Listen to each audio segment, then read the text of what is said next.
Shalom Bapak Ibu. Kami sampaikan selamat pagi. Selamat kita mengikuti hari Raya Pentakosta. Hari ini adalah hari yang ke-50 dari bangkitnya Tuhan Yesus dari kubur. Kita akan mendengar firman Tuhan dari Kisah Para Rasul. Pasal yang kedua, yaitu dengan tema turunnya Roh Kudus dari ayat 1 sampai 13 akan saya baca untuk jemaat sekalian. Kisah pasal 2 1 sampai 13. Ketika tiba hari Pentakosta, semua orang percaya berkumpul di suatu tempat. Tiba-tiba turunlah dari langit suatu bunyi seperti tiupan angin keras yang memenuhi seluruh rumah di mana mereka duduk. Dan tampaklah kepada mereka lidah-lidah seperti nyala api yang bertebaran, dan hingga pada mereka masing-masing. Maka penuhlah mereka dengan Roh Kudus, lalu mereka mulai berkata-kata dalam bahasa-bahasa lain, seperti yang diberikan oleh Roh itu kepada mereka untuk mengatakannya. Waktu itu di Yerusalem diam orang-orang Yahudi yang saleh dari segala bangsa di bawah kolong langit. Ketika turun bunyi itu, berkerumunlah orang banyak. Mereka bingung karena mereka masing-masing mendengar rasul-rasul itu berkata-kata dalam bahasa mereka sendiri. Mereka semua tercengang-cengang dan heran, lalu berkata, bukankah mereka semua yang berkata-kata itu orang Galilea? Bagaimana mungkin kita masing-masing mendengar mereka berkata-kata dalam bahasa kita sendiri, yaitu bahasa yang kita pakai di negeri asal kita? Kita orang Partia, Media, Elam, penduduk Mesopotamia, Yudea dan Kapadokia, Pontus dan Asia, Frigia dan Pamfilia, Mesir dan daerah-daerah Libya yang berdekatan dengan Kirene, pendatang-pendatang dari Roma, baik orang Yahudi maupun penganut agama Yahudi, orang Kreta dan orang Arab.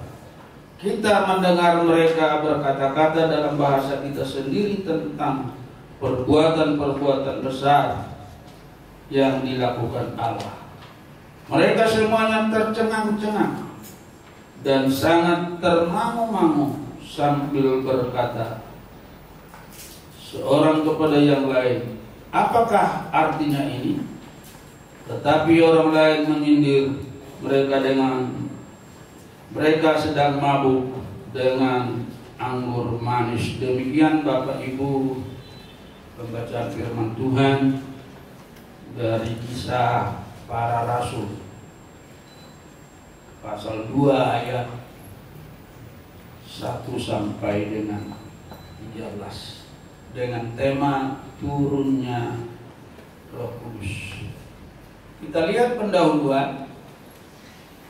Pentakosta dalam Perjanjian Lama merupakan hari perayaan pengucapan syukur bangsa Israel atas hasil panen gandum, juga hasil panen jelai. Jadi setiap panen mereka bersukacita, berpesta pada hari yang ke-50. Itulah yang disebut Pentakosta. Hari ini disebut Hari Raya Pentakosta karena Pentakosta artinya hari ke-50, yang ke-50. Ya. Dalam Perjanjian Baru, hari raya ini dihubungkan dengan turunnya Roh Kudus. Pada zaman Yesus, sesudah dia mati, bangkit, dan naik ke surga. 10 hari kemudian murid-murid menanti di Yerusalem, berdoa selama 10 hari sampai janji Tuhan digenapi. Dan hari ke-50 sesudah kebangkitan Tuhan, turunlah Roh Kudus atas mereka. Maka Pentakosta itu di era perjanjian baru kita kenal dengan hari perayaan pencurahan Roh Kudus. Dan hari Pentakosta inilah hari lahirnya gereja. Karena sebelumnya mereka adalah penganut agama Yahudi.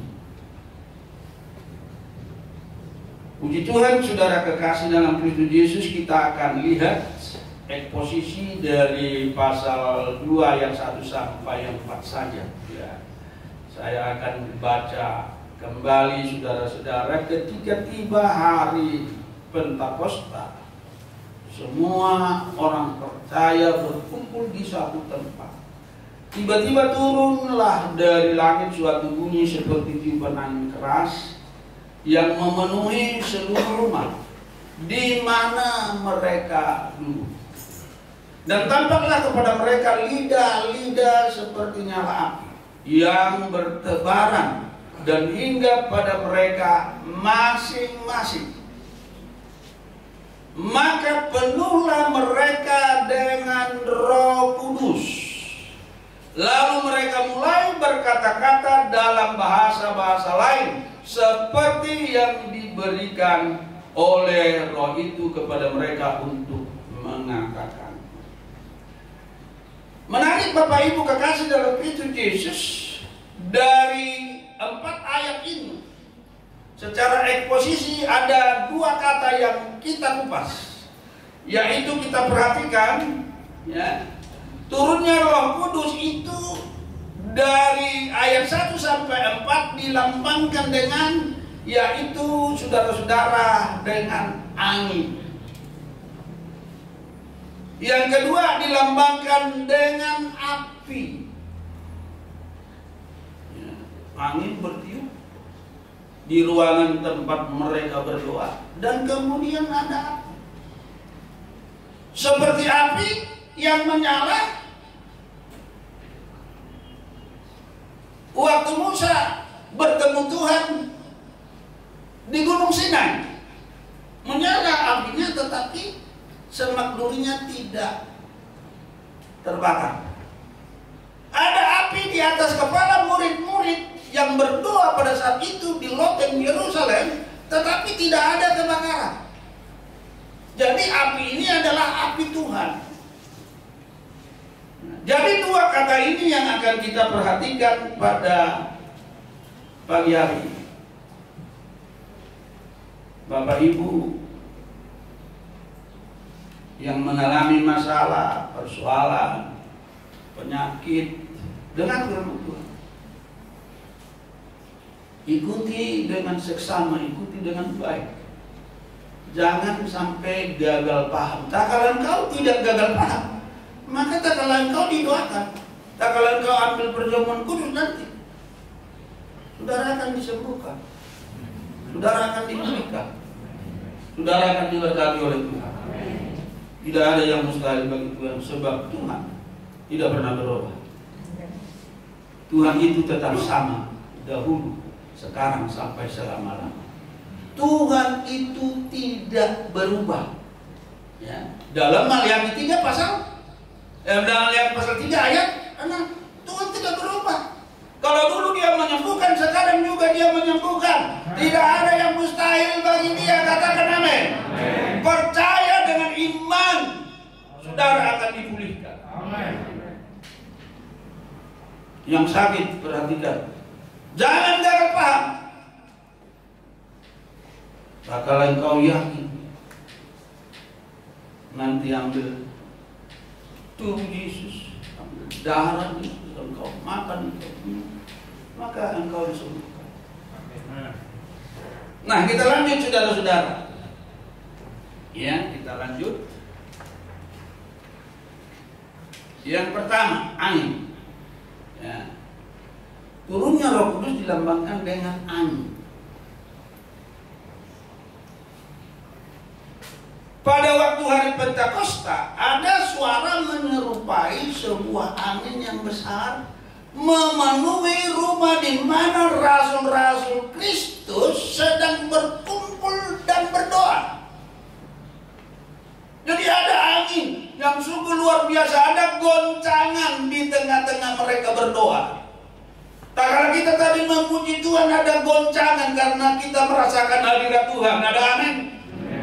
Kita harapkan terus pujian penyembahan kita, saudara-saudara, tetap seperti ini dan bila perlu naik terus, semakin hebat. Sebab Tuhan kita hebat.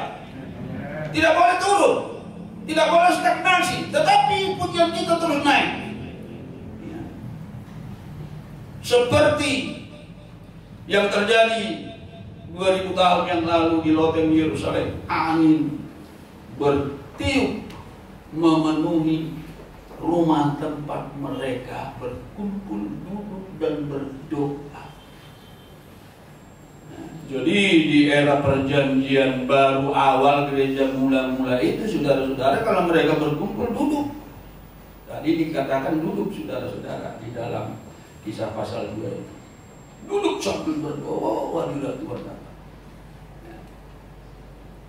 Kita tidak tahu dari mana angin itu datang dan kemana angin itu pergi. Jadi datangnya tidak tahu dan kemana perginya kita tidak tahu. Mereka tidak tahu, tetapi mereka tahu ada suara angin yang menderu begitu luar biasa pada saat mereka duduk berdoa dan menyembah Bapa di dalam roh dan kebenaran. Jadi apa yang dinubuatkan Yesus kepada Nikodemus di dalam pasal 3 Injil Yohanes digenapi pada hari Pentakosta. Yohanes 3 ayat 8 berkata demikian, angin bertiup kemanapun ia mau, kemana ia mau, dan engkau mendengar bunyinya, tetapi engkau tidak tahu dari mana ia datang atau kemana ia pergi. Demikianlah halnya dengan tiap-tiap orang yang dipenuhi, yang lahir dari Roh. Jadi orang yang lahir dari Roh, yang dipenuhi oleh Roh Kudus, kita sukar menebak perjalanan hidup. Kita tidak tahu, karena di dalam Roh itu, boleh saya katakan, misteri. Kita tidak bisa membayangkan. Jadi orang yang di dalam Roh itu misteri.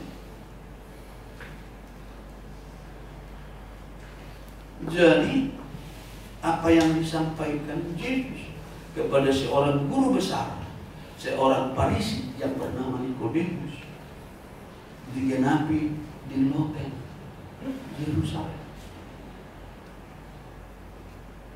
Tak kala Yesus berkata demikian, Nikodemus bilang, bagaimana mungkin saya dilahirkan kembali? Saya yang sudah tua, apakah mungkin saya masuk lagi ke rahim ibu saya dan kemudian dilahirkan? Tapi Yesus berkata, engkau guru besar, engkau pengajar jauh.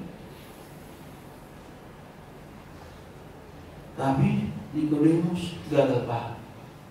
Dia tidak mengerti bahwa yang dimaksud Tuhan adalah Roh yang akan diberikan kepada murid-muridnya, kepada pengikutnya, untuk mereka menerima kuasa sehingga mereka memberitakan Injil Bapak Ibu kekasih dan pengikut Yesus.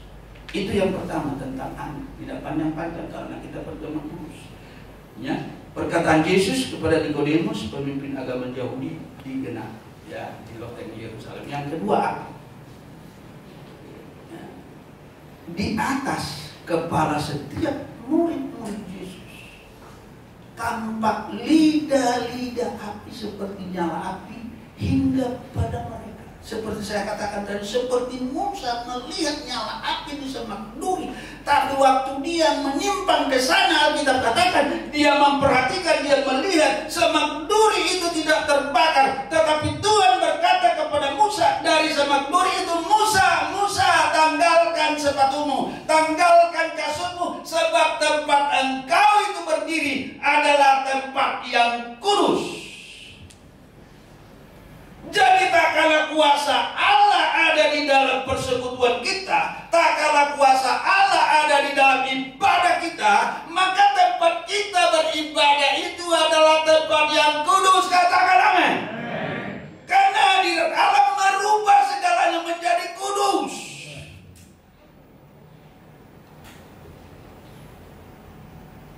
Ada amin, saudara-saudara? Jadi ada nyala api, tapi kepala mereka tidak terbakar. Tidak ada rasa bau rambut yang terbakar. Menyala-nyala. Saya bayangkan, waduh, hebat sekali. Seperti Musa di padang gurun, saudara-saudara. Ini yang Tuhan mau terjadi di tengah gereja akhir zaman. Sebab Roh Kudus dicurahkan di gereja akhir zaman double porsi. Dan kitalah mendapatkan itu. Kita berbahagia ada di akhir zaman. Itu sebabnya mari kita raih kuasa, power itu. Sehingga kita lebih berani di dalam memberitakan Injil. Nah, kita lanjut. Fungsi api menghangatkan. Api itu menghangatkan. Ya. Demikian juga Roh Kudus. Dia memberikan kehangatan dan membakar hati agar kita menyala-nyala dalam penginjilan. Katakan amin. Agar kita menyala-nyala dalam pelayanan. Setelah Jokowi bilang kita bebas masker di ruangan terbuka, ya, jemaat kita mulai semangat, pelayan Tuhan mulai semangat, ya. Hadirat Tuhan setelah itu luar biasa, sudah beda dengan waktu masuk COVID. Ya. Saudara bisa bayangkan, ya. Perbedaannya bisa kita rasakan, saudara. Luar biasa, ya. Luar biasa. Ibadah kita akhir-akhir ini setelah bebas masker di tempat umum, saudara-saudara. Ya, apalagi nanti, ya, kita harapkan tahun ini, ya, bebas masker di tempat ibadah. Tepuk tangan dulu untuk Tuhan. Kalau bebas masker untuk tempat ibadah, saya yakin, wow, bahkan lebih lagi saudara-saudara kita melayani Tuhan dengan sungguh-sungguh. Seperti api yang membersihkan dan memurnikan. Demikian juga Roh Kudus menyucikan, memulihkan, dan membersihkan kita dari dosa-dosa kita. Katakan amin. Jadi Roh Kudus itu mengampuni kita dari segala dosa dan perbuatan jahat kita, Bapak Ibu kekasih dalam Kristus Yesus. Katakan haleluya. Bandingkan saudara-saudara dengan Matius 3 ayat 11.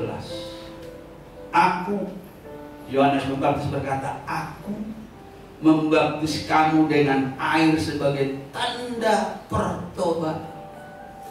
Tetapi ia yang datang kemudian daripadaku lebih berkuasa daripadaku, dan aku tidak layak melepaskan kasutnya. Ia akan membaptis kamu dengan Roh Kudus dan dengan api. Yohanes berkata, saudara kekasih, menanggalkan tali kasutnya pun aku tidak layak. Bayangkan, menyemir sepatu Tuhan pun dia bilang dia tidak layak. Karena perbandingan Yohanes dengan dia jauh antara langit dan bumi. Yohanes nabi yang hebat, dan kelahirannya juga hebat. Ya. Karena Elizabeth melahirkan dia sudah usia lanjut, tidak ada lagi harapan, sudah menopause. Tetapi yang saya mau sampaikan, Yohanes yang hebat itu dia katakan, menyemir sepatu Yesus pun aku tidak layak. Wow. Sebenarnya kalau menyemir sepatu Tuhan yaitu hamba, tapi hamba ini merasa tidak layak karena Tuhan jauh lebih hebat. Karena dia adalah segalanya. Dia akan membaptis kamu katanya dengan Roh Kudus dan dengan api. Nah, kita lanjut. Dipenuhi Roh Kudus. Murid-murid dipenuhi oleh Roh Kudus dan disertai dengan tanda, yaitu semua berbahasa roh. Perhatikan, Bapak Ibu, kalau berdoa pribadi, doa bahasa roh. Doa bahasa roh. Dan pada saat kita pun menyembah, ada kalanya kita beri waktu 5 menit berbahasa roh semua. Ya ini ciri khasnya Ibu Gembala kita. Bahasa roh semua, karunia kita semua. Wow. Ya. Itu Ibu Gembala kita. Ya. Semangatnya luar biasa kalau soal bahasa roh. Ya. Dia juga selalu bilang, Pak itu kalau doa jangan berlutut aja, umat kami aja. Bahasa roh. Ya. Tidak. Tapi saya itu ya kalau berdua pribadi saya tidak banyak ngomong. Nah, karunia lidah ini terus saya bilang ngomonglah Tuhan, berbicaralah Tuhan, saya mau dengar. Jadi bahasa rohnya dikumur-kumur, dimugi, tidak keluar. Amin. Ya, dikumur-kumur tidak keluar. Kita mendengar suara. Jadi berbahasa roh itu penting. Amin, saudara-saudara. Ya. Karunia bahasa roh adalah salah satu dari 9 manifestasi karunia Roh Kudus. Ada 9 manifestasi. Dan salah satunya adalah berbahasa roh, berkarunia lidah. Jadi karunia lidah ini harus semua jemaat punya. Nggak boleh bilang saya nggak dapat karunia bahasa roh. Nggak bisa karunia bahasa roh, harus semua punya. Katakan amin. Kenapa? Karena bahasa roh itu penting. Nanti akan kita lihat berikutnya. Ya. 1 Korintus 12 ayat 8 sampai 10 saya akan baca untuk Bapak Ibu. Ada 9 manifestasi karunia Roh Kudus. Sebab kepada yang seorang roh memberikan karunia untuk berkata-kata dengan hikmat. Pertama hikmat. Kenapa hikmat yang pertama? Supaya kita dengan hikmat bisa mengendalikan suasana ibadah kita tidak kacau, disiplin, dan teratur karena hikmat. Ada saudara-saudara berkarunia lidah menggebu-gebu sehingga berteriak-teriak sehingga yang lain terganggu. Jadi hikmat itu karunia yang pertama dituliskan saudara-saudara supaya kita punya hikmat bisa mengendalikan, mengontrol. Seperti Desi mengontrol kita waktu memuji, menyembah, ada penyembahan, ada karunia kita. Seorang leader harus hebat, bisa mengontrol. Tidak basing-basing membilang. Dan kepada yang lain roh yang sama memberikan karunia berkata-kata dengan pengetahuan. Pengetahuan ya, ditanamkan di pikiran, ditanamkan di hati. Oh ini saya lakukan, ini saya lakukan. Jadi ada terobosan-terobosan baru kita lakukan di perusahaan kita tak kala kita mengalami jalan buntu. Ada terobosan, ada pengetahuan diberikan. Tanpa kita sadar, oh ini jalan keluar, ada way out diberikan Tuhan, ada penuaiman, ada pembilangan, sudah diberi pengetahuan. Itu juga manifestasi karunia. Ya. Kepada yang seorang roh yang sama memberikan iman. Iman ini saudara-saudara, walaupun dia tidak lihat Bapa itu di surga, walaupun tidak lihat Yesus itu 2000 tahun yang lalu seperti orang-orang Israel lihat, tetapi dia percaya Yesus itu adalah Tuhan dan Juru Selamat. Dia mati, bangkit pada hari ketiga dan naik ke surga. Dia tidak lihat tapi dia beriman, dia percaya. Itu kan iman. Dia percaya. Imannya mengatakan dia sembuh. Nah ini penting saudara. Ini kita bahasa iman. Bahasa iman itu perlu. Ya. Saya teringat waktu doa di BOP baru 1 ruko kita. Saya tanya Bapak Sunardi Jaya, saya tanya Bapak Daniel Timothy VVV. Ya itu bahasa iman. Kalau Bapak Gembala bahasa iman. Ya. Apa jawabnya? Yakin, iman. Akhirnya ya jadi 3 ruko kita punya. Bahasa iman. Jadi imannya kita punya 3 ruko. Dan sekarang 3 ruko. Bahasa imannya. Dan kepada yang lain Ia memberikan karunia untuk menyembuhkan, ya. Jadi menyembuhkan ini setiap dia berdoa kepada orang sakit, dia sentuh orang sakit, semua sembuh. Karunia menyembuhkan. Nah ini hebat kan? Dia sentuh tuh. Dia sentuh.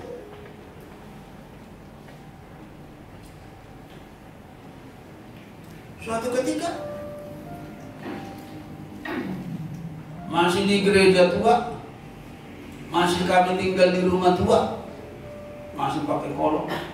Jam 3 pagi, saudara Edi Jonathan bawa saudaranya diganggu setan. Karena dia waktu itu katanya melayat di rumah duka, dicari tas pulang dari sana, kerasukan setan. Dibawa ke berbagai dukun-dukun saudara-saudara, ke kelenteng kemana. Ya, saya lagi tidur dengan ibu mata, panik dulu, ketok-tok. Om, tolong om, buka pintu, ada apa? Ini om, kami sudah bawa ke 5 dukun di kota ini. Apa agamanya? Dia Buddha om. Ya. Waktu saya dengar itu, saya ke belakang dulu, saya bilang, saya ke belakang, waktu saya ke belakang, saya ke toilet, Tuhan katakan tempelin pipinya. Suara saya, tempelin pipinya, 3 kali. Ya saya balik. Saya bilang, sudah berapa dukun tadi dikunjungi Edi Jonathan? Ini teman kita Edi Jonathan, sekarang juga pendeta dia di GB. Dia bilang sudah 5 dukun di kelanteng. Ya sudah, saya bilang, saya tempelin, sadar dia, lalu dia belum saya pulang. Saya bilang datang besok minggu pas hari Sabtu, datang besok ya. Iya kata sampai sekarang tidak datang. Mukjizat terjadi loh, itu kesembuhan dari setan. Menyembuhkan kepada yang seorang roh memberikan kuasa untuk mengadakan mukjizat. Nah, mukjizat terjadi. Ya, ini mukjizat juga, kesembuhan itu sudah sembuh dari ya kerasukan setan, terjadi mukjizat. Ya, ini mukjizat. Ya. Dan kepada yang lain memberikan karunia untuk bernubuat. Ya. Dan kepada yang lain ia memberikan karunia untuk membedakan bermacam-macam roh. Ya. Bisa melihat berbagai macam-macam roh. Ya. Saya terkadang bertemu seseorang, ya. Saya lihat bisa ada, saya lihat di hatinya ada roh lain. Jadi bisa membedakan, bisa melihat. Jadi sampai ke dasar hatinya bisa kita lihat. Nah ini ada roh lain. Sampai ke dasar hatinya yang terdalam. Itulah membedakan macam-macam. Kepada yang seorang memberikan karunia untuk berkata-kata dengan bahasa roh, ini warna biru yang hari ini kita khotbahkan terjadi di lautan Yerusalem 2000 tahun yang lalu. Dan kepada yang lain yang memberikan karunia untuk menafsirkan bahasa roh. Jadi ada 9 manifestasi karunia Roh Kudus, yaitu hikmat, pengetahuan, iman, menyembuhkan, mukjizat, bernubuat, membedakan bermacam-macam roh, berkata-kata dengan bahasa roh, dan menafsirkan bahasa roh. Jadi bernubuat dan berkata-kata dengan bahasa roh itu sangat penting untuk kita miliki, saudara-saudara, dari 9 karunia.